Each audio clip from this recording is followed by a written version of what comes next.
जिनके श्रवण समुद्र समाना, कथा तुम्हारी सुभग सरी नाना, अब भर ही निरंतर हो ही न पूरे।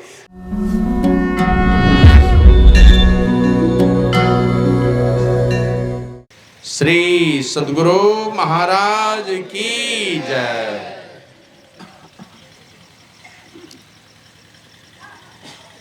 घर में जब बच्चे आते हैं या कोई नया घर बनता है, इस समय बहुत बहुत अपेक्षा रहती है लोगों को। जैसे किसी बच्चे का जन्म हो तो बहुत सारी खुशियों की बात मन में वो बिठा लेते हैं कि बच्चा ऐसा होगा, वैसा होगा, गुणवान होगा, शीलवान होगा, यशस्वी होगा, कीर्तिवान होगा, है ना, बड़ा आदमी बनेगा, सब मन में ख्वाब होता है।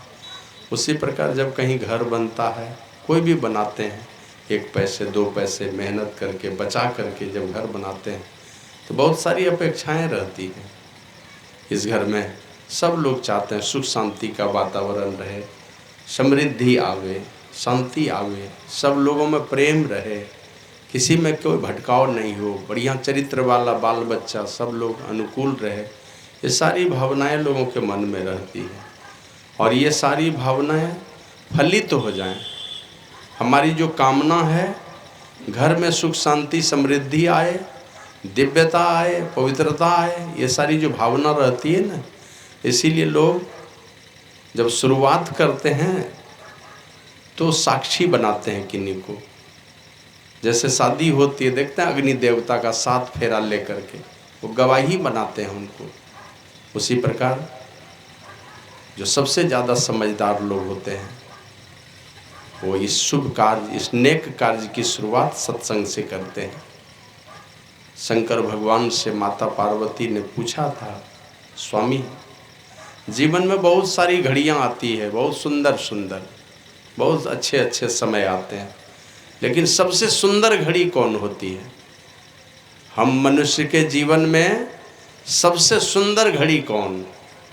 तो भगवान भोलेनाथ ने कहा, धन्य घड़ी सोई जब सत्संगा। जीवन का सबसे कीमती क्षण है वह समय धन्य जब सत्संग मिल जाए, थोड़े काल की भी संगत सत्संगति मिल जाए। तुलसीदास जी महाराज तो कहते हैं, एक घड़ी आधो घड़ी आधो में पुनि आद, तुलसी संगत साध की कटे कोटि अपराध। थोड़े काल की कहते एक घड़ी के लिए मिले, आधी घड़ी के लिए मिले, उससे भी आधी घड़ी के लिए मिले, माने 1/4 घड़ी भी अगर मिले सत्संग, तो कहते हैं तुलसी संगत साध की कटे कोटि अपराध, करोड़ों अपराध कट जाते हैं। ऐसे अरबों खरबों अपराध हम लोगों से हुए हैं जन्मों जन्मों में, क्योंकि अरबों वर्षों की सृष्टि में अरबों अरब बार हम लोग आए हैं अब तक, और प्रत्येक बार कितने अरब पाप हमने जमा किए हैं पता नहीं है। लेकिन संतों के दर्शन से 1/4 घड़ी के लिए भी साधु का दर्शन हो जाए तो कटे कोटि अपराध, करोड़ों अपराध कट जाते हैं दर्शन मात्र से। आगे अगर थोड़ा और अपने को सरल बना लीजिए, उनके चरण शरण में लग जाइए, तब तो सारे पाप का नाश होगा। नहीं भी लगेंगे तो करोड़ों पाप का नाश होता है मात्र दर्शन से। तो इसलिए ये बड़ी ही पवित्र घड़ी है और इसीलिए राजकुमार बाबू ये सत्संग का आयोजन किए हैं। लोग मेरे द्वार पर आएँ, यहाँ करके कुछ अन्न जल ग्रहण करें, हमें आशीर्वाद दें, हमारे लिए दुआ मांगे परमात्मा से कि हमारा जीवन सुख शांति और समृद्धि से भर जाए। जिस घर में लोगों की दुआ लगे, इस घर में भक्ति का वातावरण बने, बढ़िया चरित्र वाला बेटा बेटी बहू सब लोग इस घर में आए, इसी प्रकार की भावना लेकर के सत्संग का आयोजन हुआ है। और पाठ में भी हम लोगों ने रामचरितमानस में सुना कि प्रभु श्री राम वनवास काल में कहाँ गए हैं? वाल्मीकि मुनि की कुटिया में पूछने के लिए गए। अब सोच लीजिए, जिनके विषय में भगवान श्री राम कहे हैं, जग पेखन तुम देख निहारे, विधि हरि शंभु नचाव निहारे, तेउन जाने मरम तुम्हारा, और तुम ही को जान निहारा। हे राम जी, तुम्हारे मर्म को तो ब्रह्मा विष्णु महेश भी नहीं जानते हैं, दूसरा कौन जानेगा? अरे तुम तो ये साधारण राजा वाला वेश धर लिए हो, नर तन धरे हो संत सुर काजा। संतों का काम करने के लिए और देवताओं को सुख देने के लिए तुमने ये साधारण राजा वाला, नर राजा वाला रोल कर लिया है। चिदानंदमय देह तुम्हारी, विगत विकार जान अधिकारी। हे राम जी, तुम्हारा जो ये शरीर है ना, ये 5 तत्व का बना हुआ नहीं है। क्षिति जल पावक गगन समीरा, ये हम लोगों का बना हुआ है। उनका शरीर इन 5 तत्वों का नहीं बना हुआ है। चैतन्यमय और आनंदमय तुम्हारा ये शरीर है। जानते कौन है? कहते तुमको जानता वही है जो विशुद्ध अंतःकरण वाले। विशुद्ध मतलब एक भी पाप विकार नहीं है जिनके पास में, कहीं नहीं, लेस मात्र भी नहीं है पाप विकार, वैसे ही अधिकारी लोग जान पाएंगे तुमको। और शुरू में ही कहते राम स्वरूप तुम्हार, वचन अगोचर बुद्धि पर, अविगत अकथ अपार, नेति नेति नित निगम कर। हे राम जी, ये 2 हाथ और 2 पैर वाला जो रूप तुम्हारा है ना, ये तो संतों का काम करने के लिए और देवताओं को सुख देने के लिए तुमने ये शरीर धरा है, लेकिन तुम्हारा जो वास्तविक स्वरूप है ये वाला नहीं है। वास्तविक स्वरूप तो यही है। एक दिन जानते हैं, एक शायद कुंभ मेले में कहीं का डीएम पहुंच गया बुर्का पहन करके, शायद वो जानने के लिए। तो जो पहचानते हैं वो तो पहचान ही लेंगे, नहीं फलाने जगह का डीएम है। कभी कभी देखिए गोड्डा में एसडीएम कौन आए थे, मैं भूल रहा हूँ उनका नाम, बहुत वर्ष पहले की बात है। चले गए एक दुकान में, किसी किराने दुकान में, देखने के लिए कितना कीमत लेता है, ज़्यादा तो नहीं लेता है। तो एक साधारण महिला बन करके ग्राहक बन के चली गई। तो जो पहचानते हैं वो तो जान जाएंगे ये ग्राहक नहीं है, ये तो एसडीएम है। तो उसी तरह वाल्मीकि मुनि की वो दृष्टि है जिस दृष्टि से परमात्मा के वास्तविक स्वरूप का ज्ञान होता है, और इसीलिए पहचान लिया। वो कहते हैं राम जी, तुम्हारा जो वास्तविक स्वरूप है ना, राम स्वरूप तुम्हार, वचन अगोचर बुद्धि पर। ये वचन से तुम्हारे वास्तविक स्वरूप को नहीं कहा जा सकता है। और अगोचर माने इंद्रियों के पकड़ में आने वाला तुम्हारा वास्तविक स्वरूप नहीं है। काला है कि गोरा है कि लंबा है कि नाटा है ना, ये सब तो आंख देखेगा तो मुंह बोलेगा, लेकिन ये वास्तविक जो तुम्हारा स्वरूप है इंद्रियों के पकड़ में आने वाला नहीं है। अब बुद्धि पर माने बुद्धि भी निर्णय नहीं कर सकती तुम्हारा जो वास्तविक स्वरूप है न, परमात्मा का जो वास्तविक स्वरूप है वो इंद्रियों के पकड़ में आने वाला नहीं है। यही बात राम जी से वनवास काल में लक्ष्मण ने पूछा था, भैया माया क्या है? तो यही संक्षेप में जवाब दिया था, गो गोचर जहाँ लगी मन जाई, सो सब माया जाने हो भाई। ए भाई लक्ष्मण, तुम्हारी आंखें कहाँ तक देख सकती हैं, कान कहाँ तक की आवाज़ सुन सकती है, नासिका कहाँ तक के गंध को ग्रहण कर सकती है, और त्वचा से तुम कहाँ तक का ज्ञान ले सकते हो। फिर कहा कि तुम्हारा मन कहाँ तक चिंतन करेगा, बुद्धि कहाँ तक निर्णय करेगा। तो मन बुद्धि आदि जितनी इंद्रियां हैं मेरे पास, 14 इंद्रियां हैं, का ये 14 इंद्रियां जहाँ तक काम करेगी ना, माने देखना, सुनना, सोचना, विचारना, चिंतन करना, निर्णय देना, है ना, किसी भी इंद्रियां से तुम जानना चाहोगे ना, ये सब माया है। जहाँ तक देखे, सुने, सोचे, विचारे, ये सब माया है। इन सारे माने माया के परे है उस परमपिता परमात्मा की पहचान होती है। ये सब माया है। जहाँ तक देखोगे, सुनोगे, सोचोगे, विचारोगे, सब माया है। फिर पहचान कैसे करेगा? ताया है, शास्त्रकार ने लिखा, विद्यते हृदय ग्रंथि छिद्यन्ते सर्व संशया चियन्ते चास्य कर्माणि तस्मिन् दृष्टे बराबरे। जब जड़ और चेतन की ग्रंथि खुल जाएगी, विद्यते हृदय ग्रंथि, हृदय की ग्रंथि खुल जाएगी, विद्यते हृदय ग्रंथि छिद्यन्ते सर्व संशया, सारे संशय छिन्न हो गए। छियन्ते चास्य कर्माणि माने कर्म बंधन ही नष्ट हो गया, उनका कर्म बंधन के पार चला गया, कर्म मंडल से ऊपर उठ गया, वो जान पाएगा परमात्मा को।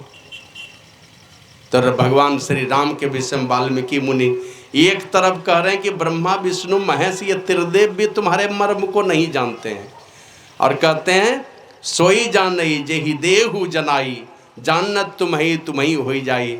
हे राम जी, तुम जिनको जनाते हो, जिस भक्त पर तुम कृपा करते हो, वही तुमको जान पाता है, और जिस दिन जान लेता है वो तुम में मिलकर तुम ही हो जाता है, मतलब सदा सदा के लिए मुक्त हो जाता है, वो परमात्मा ही हो जाता है। जैसे नदी सागर में मिलकर सागर हो जाती है, अपना नाम रूप खत्म हो जाता है उस नदी का, उसी प्रकार जो जिस पर तुम कृपा करते हो वो तुमको जान लेता है, और जो तुमको जान लेता है वो तुम ही हो जाता है, मतलब राम ही हो जाता है, फिर वो साधारण लोग नहीं रह जाता है।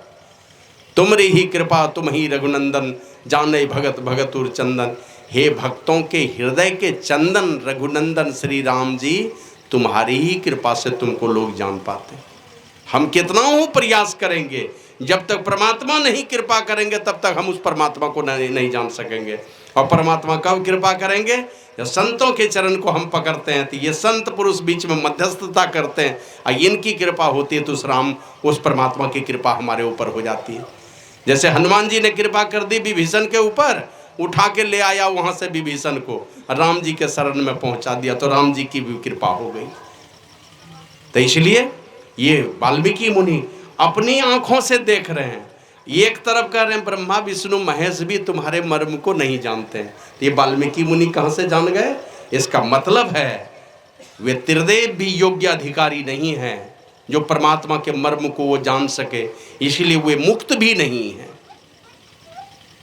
बाबा कबीर तो एकदम कड़वी बात कहें, सांच कहूं तो कोई न माने, झूठ कहा नहीं जाई हो, ब्रह्मा विष्णु महेश्वर दुखिया जिनिया राह चलाई हो। वे भी दुखी हैं क्योंकि परमात्मा का असली मर्म को वो नहीं जानते। कौन जानता है? जो विशुद्ध अंतःकरण वाला हो गया। अंतःकरण में मन बुद्धि चित्त अहंकार, ये चारों इंद्रियां हैं अंतःकरण की, इसमें कोई बुराई नहीं है, कोई क्या कहते हैं खटास नहीं है उसके अंदर में, किसी प्रकार का कोई विकार नहीं है। और विशुद्ध अंतःकरण वाले जो हो जाते हैं वे ही परमात्मा को जान पाते हैं। और सामने में नमूना बन करके वाल्मीकि मुनि खड़े, ये कैसे पहचान लिए? इसका मतलब वो योग्य अधिकारी हैं। सारे विकारों को धो डाला है उन्होंने, मन के सारे विकारों को मिटा डाला है, क्योंकि विकार वाला जहाँ तक क्षेत्र है ना, आया है संतवाणी में, इस नगरी में तिमिर समाना, भूल भरम हर बार, खोज करो अंतर उजियारी, छोड़ चलो नव द्वार। नवों द्वारों को छोड़ करके जो 10वें द्वार में प्रवेश कर जाता है तो कहता है इस नगरी में तिमिर समाना, यहाँ से नीचे अंधकार समाया हुआ है। भूल भरम हर बार, अंधकार समाया है, जहाँ पर घूमेंगे चलेंगे फिरेंगे क्या होगा? ठोकर लगेगी, अंधेरे में घूमेंगे तो यहाँ से नीचे अंधकार समाया है, यहाँ से ऊपर प्रकाश की दिशा है। यहाँ से ऊपर जो चला गया वो ठोकर नहीं खाता, बहुत दूर तक देखता है, माने पूरे ब्रह्मांड में कहाँ क्या हो रहा है सब कुछ देखता है वो। तो वही वाल्मीकि मुनि राम जी को कहते कहते यही सारी बातों की चर्चा किए और कहते हैं, पूछे हो मोही की रहूं कहाँ, मैं पूछत सकचाऊं। हे राम जी तुम मुझसे पूछते हो मैं कहाँ रहूं? अब राम जी भी कैसे हैं? साधारण राजा का वेश बना करके गए। जब साधारण राजा का उनको रोल करना है, साधारण राजा बन करके दुनिया को सीख देना है, तो क्या सीखा यहाँ पर? राम जी को खुद ही पता है कि हमें कहाँ रहना, कौन सी जगह है रहने की, उनको खुद ही पता है, लेकिन फिर भी किनसे गए हैं पूछने के लिए? वाल्मीकि मुनि जैसे सिद्ध महापुरुष से। माने क्या सबक लेना चाहिए? जहां भी रहिए, जिस जगह पर रहिए, जिस परिस्थिति में रहिए, जब जब विपदा आए जीवन में, जब जब दुविधा आए जीवन में, उन सारे समस्याओं का निदान कहां पर है? ऋषि मुनियों के चरणों में, उनके पास जाइए, सारे समस्याओं का निदान है। राजा दशरथ को जब जब विपत्ति आई, देखे ना, एक दिन दर्पण देख रहे हैं, दाढ़ी के एक बाल पके हुए देख लिए, तुरंत गए किनके पास? गुरु वशिष्ठ के पास। बोले अब मैं राज चलाने लायक नहीं रह गया गुरुदेव, अब राज तिलक कर दीजिए राम जी का, मेरा बड़ा बेटा है, अब मैं बूढ़ा हो चला, दाढ़ी के एक बाल पक गए, अब मैं नहीं रहा राजपाट चलाने के लिए। मतलब जब जब किसी प्रकार का कोई निर्णय लेना है, बढ़िया काम करना है, गवाही रखना है संत पुरुष को, क्योंकि वे हैं परमात्मा के भक्त, और आप जब उनसे मिले हुए रहेंगे, आपके एक एक विपत्ति में वो जाकर के टकराएगा पहले परमात्मा से। जैसे एक वकील देखते हैं ना, क्लाइंट के लिए क्या क्या नहीं कर लेता है, कुछ भी कर लेगा वो अपने क्लाइंट को जिताने के लिए। उसी प्रकार जो संत महापुरुष के चरण से जो जुड़ा हुआ है, वो संत महापुरुष कहीं भी जाकर के टकरा जाएगा आपके लिए। तो इसलिए विपत्ति की घड़ी में, जब जब दुविधा की घड़ी है, बेचैनी जीवन में जब जब आए, तो कहाँ जाना चाहिए? जाना चाहिए संत पुरुष के शरण में, क्योंकि वहाँ सारे समस्याओं का निदान है। तो यही सोच करके राम जी गए हैं वाल्मीकि मुनि के पास, मैं कहाँ रहूं, मैंने रहना है तो कौन से जगह में रहना चाहिए, मेरे लिए उपयुक्त कौन सा घर है वो जगह बता दीजिए। तो निर्णय कौन बताएंगे? अब सोच लीजिए, वाल्मीकि मुनि को अपना ही घर नहीं है और राम जी उन्हीं से घर का पता पूछने के लिए गए कि कौन वाला घर होगा, कौन सा मुहूर्त बढ़िया होगा, उनसे पूछने के लिए गए। मन है फटेहाल, बाबा कबीर कहते हैं, चाह गई चिंता मिटी, मनमा बेपरवाह, जाको कछु ना चाहिए सोई शहंशाह। कुछ नहीं जिनको चाहिए, परमात्मा का सब कुछ उन्हीं के लिए सुरक्षित रहता है। घर में जो बेटा देखते हैं कुछ नहीं मांगता है, माँ बाप का विचार हमेशा उस बेटे के साथ रहता है, ये बेटा मेरा बड़ा भोला भाला है, कुछ नहीं मांगता है कभी, तो माँ बाप उसके लिए छिपा के रख लेता है। जो बच्चा खाने नहीं मांगता है, देखिएगा माँ बाप उसके लिए छिपा के रखता है, वो बच्चा मेरा नहीं मांगता, एकदम सीधा साधा है, तो उसके लिए और ज़्यादा बचा करके रख लेता है। तो वही वाल्मीकि मुनि के पास जा करके पूछते हैं, तो वाल्मीकि मुनि कहते हैं, ए राम जी, आप कहते हैं मैं कहाँ रहूं, पूछे हूँ मोही कि रहूं कहाँ, मैं पूछत सकुचाऊं, मुझे संकोच होता है पूछने में, जहाँ न हो तुम देहु कहीं। ए राम जी, तुम कहाँ नहीं हो ये बात मुझे बता दो, तुम ही दिखावो ठाऊं, तो मैं तुमको रहने का ठाव बता दूंगा, ठहरने की जगह बता दूंगा, तुम ही बता दो ना तुम कहाँ पर नहीं हो। मतलब कहाँ नहीं है वो परमात्मा, जर्रे जर्रे में कन कन में समाये हो राम, हम में तुम में खड़क खम में कोई ऐसी जगह नहीं जहाँ पर वो परमात्मा नहीं है। ऐसे उपनिषद में आया है, वायुर्यथैको भुवनम प्रविष्टो रूपम रूपम प्रतिरूपो बभुव, एकस्तथा सर्वभूतांतरात्मा रूपम रूपम प्रतिरूपो बहिष्य। एक ही वायु सब घर में घुस के, सभी बर्तन में घुस के, अलग अलग आकार प्रकार वाले बर्तन में घुस करके वो वायु उससे बाहर भी है। जैसे ट्यूब में घुस के ट्यूब के आकार का, फुटबॉल में घुसा तो फुटबॉल के आकार का, बाल्टी में घुस के बाल्टी के आकार का, इस पूरे घर के अंदर घुस के घर के आकार का। तो इतना ही वायु है क्या? नहीं नहीं, इससे बाहर भी है और सब वायु एक ही है। उसी प्रकार सभी जीवों की एक ही आत्मा अलग अलग जीवों में घुस करके, चाहे वो मेढक में हो, कछुआ में हो, सांप में हो, बैक्टीरिया में हो, अमीबा में हो, और किसी जीव में हो, हम में और आप में, सब में हो करके वो एक आत्मा सबके परे भी है, माने व्यापक भी है और व्यापकता से परे भी है, इससे बाहर भी है वो परमात्मा। प्रभु श्री राम कहते हैं, मैं, आप हमसे पूछते हैं कहाँ रहूं, वाल्मीकि मुनि कहते हैं अब मुझे संकोच होता है, आप कहाँ नहीं हैं।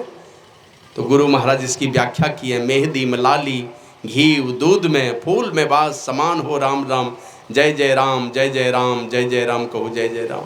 सब में व्यापक, सबते न्यारा, सब घट एक ही राम हो राम, सब में व्यापक और उनसे न्यारे भी हैं। ऐसा नहीं कि हमारे अंदर है और हमारे बाहर नहीं है, आप में भी हैं और पूरे संसार, पूरे ब्रह्मांड में समाया है वो परमात्मा, उनसे कहीं तिल भर भी खाली नहीं है। फिर भी कहते आप मुझसे पूछते कहाँ रहूं, अगर यही चाहते हैं, साधारण बालक बन करके आए हैं, साधारण राजा बन करके आए हैं, लोक कृत्य ही करना है, लोगों को रिझाना बुझाना ही है, लोगों को सिखाना है अगर आपको, तो मैं आपको रहने का जगह बताता हूँ। अब वाल्मीकि मुनि रहने का जगह बतलाए। राम जी पूछते मैं कहाँ रहूं, तो राम जी के रहने का जगह बतला दिए वाल्मीकि मुनि। मन परमात्मा कहाँ रहते हैं, परमात्मा के रहने का सबसे रहने है तो सब जगह, लेकिन कहाँ पर प्रकट होते हैं ये बात प्रभु श्री राम को वाल्मीकि मुनि बता रहे हैं। अब वाल्मीकि मुनि क्या कहते हैं, ए राम जी, जिनके श्रवण समुद्र समाना, कथा तुम्हारी सुभग सरी नाना, भर ही निरंतर हो ही न पूरे, तिनके ही तुम कह गिरी रूरे। हैं तो सब जगह, लेकिन प्रकट कहाँ हो जाते हैं, मतलब सबसे पवित्र घर कौन सा है, जिस घर में परमात्मा प्रकट हो जाते हैं, राम जी प्रकट हो जाते हैं। यही वाल्मीकि ने बता रहे हैं, जिनके कान हो समुद्र के तरह। अब समुद्र में क्या गुण है जानते हैं ना आप लोग, दिन रात नदियां भरती रहती है, समुद्र कभी कहता है कि अब नया पेट भर चुका है, कभी नहीं।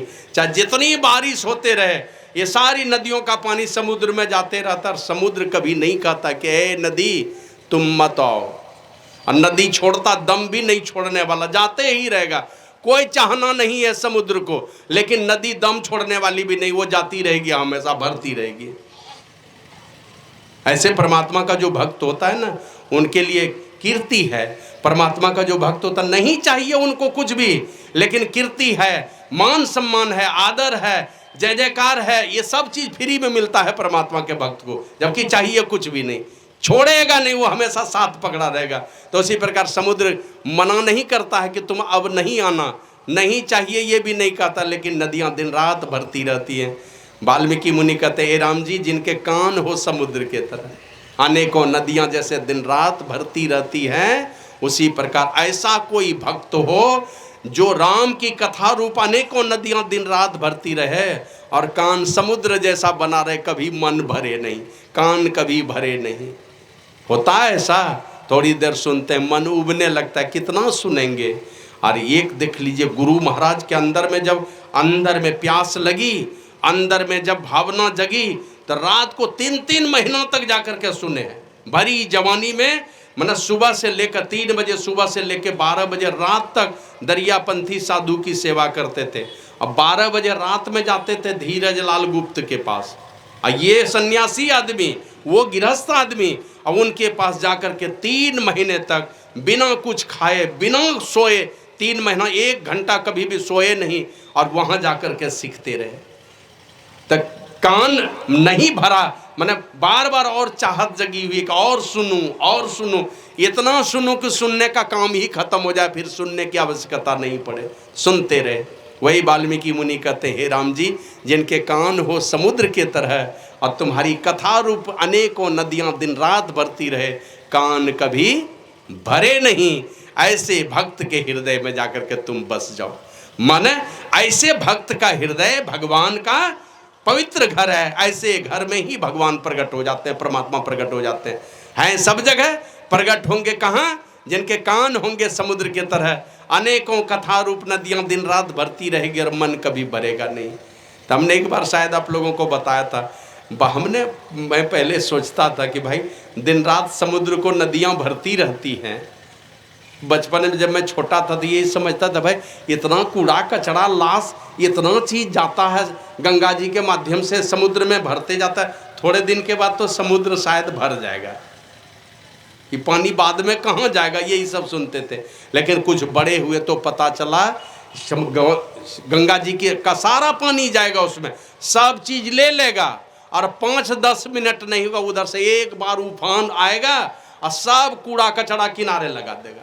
माने एक चौवन्नी भी फेंकिएगा समुद्र में तो चौवन्नी नहीं लेने वाला, सब उठा के फेंक देगा, बाहर निकाल देगा जितना कूड़ा करकट है। माने पानी को बुलाएगा, आओ जितना आना है आओ। तो कान हमारा उसी प्रकार राम की कथा को हम सुने, लेकिन उसमें से विकार को बाहर उठा के फेंकते रहे, विकार को नहीं लेना है अंदर में। और नहीं तो देखिएगा दोष देखने वाला तो वो क्या कहता है, राम जी में भी दोष निकालने लगता है। तो सब कूड़ा कचरा नहीं घुसने देना है कान में, जो अच्छी बातें हैं जिससे हमारा भला होगा उन बातों को सुनेंगे। अब बाकी बातों को सुनेंगे जरूर, लेकिन उसको बाहर निकाल के फेंक देंगे जैसा समुद्र करता है। तो ऐसा कोई भक्त है संसार में। वाल्मीकि मुनि कहते हैं, ए राम जी उस भक्त का हृदय तुम्हारे लिए पवित्र घर है, जिनके श्रवण समुद्र समाना, कथा तुम्हारी सुभग सरी नाना, भर ही निरंतर हो ही ना पूरे। दिन रात भरती रहे, कान कभी भरे नहीं। होगा ऐसा कभी? कोई है भरने वाला माई का लाल कि दिन रात हम सुनाते रहें? होगा कभी? 1-2 घंटे में थक जाएंगे, चलो अब भूख लगे चलते हैं खाने के लिए, सुनने कथा ही सुनाता है, देखते हैं ना, भागवत होगा तो 3 घंटा 4 घंटा, कहिए रात भर सुनाने के लिए तो वो नहीं चलेगा काम कि चलो अब भोजन करना है, वो थक जाएगा, निरंतर नहीं सुना सकता। और सुनने वाला भी ऐसा नहीं है निरंतर नहीं सुन सकता, वो भी थक जाएगा। तो निरंतर कैसे होगा? तो गुरु महाराज कहते थे, बाहर से कोई शब्द सुनाने वाला, कथा सुनाने वाला है, थोड़ी देर सुन पाएंगे, लेकिन एक कथा ऐसी है जो दिन रात वो कथा चलती रहती है। कौन सुनता है? वो सूरत के कान से सुना जाता है, आंतरिक नाद है वो, उस शब्द को सुनता है। बाहर के शब्द को इस कान से सुन लेते हैं, और सूरत के कान से आपके अंदर में जो आवाज़ आ रही है उस आवाज़ को साधक सुनता है। और उस आवाज़ को जो सुनता है अपने अंदर में, सारे संसार में पूरे ब्रह्मांड में कौन कौन घटना कहाँ घट रही है वो सब कुछ बैठे बैठे यहीं से सुनता है। किस ग्रह पर, किस उपग्रह पर कौन सी घटना घट रही है, बैठे बैठे ऋषि मुनियों को यहाँ पता चलता है। तो उसी के विषय में हमारे क्या कहते हैं, बाबा कबीर कहते हैं, चित्त से शब्द सुनो सरवंदे, उठत मधुर धुन रागरी। चित्त से उस शब्द को सुना जाता है, सुरत के कान से सुना जाता है तो उठत मधुर धुन रागरी, आपके अंदर से मधुर धुन की राग उठती रहती है। ये हमारे क्या कहते हैं, दरिया साहब बिहारी कहते हैं, सोवत जागत उठत बैठत टुक विहीन नहीं तारा, झिनझिन जंतर नित दिन बाजे जम जालिम पजियारा। दिन रात वो घंटी बजती रहती है, लेकिन है उस घंटी को सुनने के लिए, उस घंटी को सुनने के लिए आपको कहाँ जाना पड़ेगा? यहाँ से नीचे भी सुनाई पड़ती है वो आवाज़, लेकिन पहचान होगी यहाँ से ऊपर जाने के बाद, ब्रह्मांड में वो आवाज़ आती है। यहाँ क्या कहते हैं, जागृत स्वप्न और सुसुप्ति में ये आवाज़ नहीं सुनाई पड़ेगी, सुनाई पड़ेगी लेकिन आप पकड़ नहीं पाएंगे।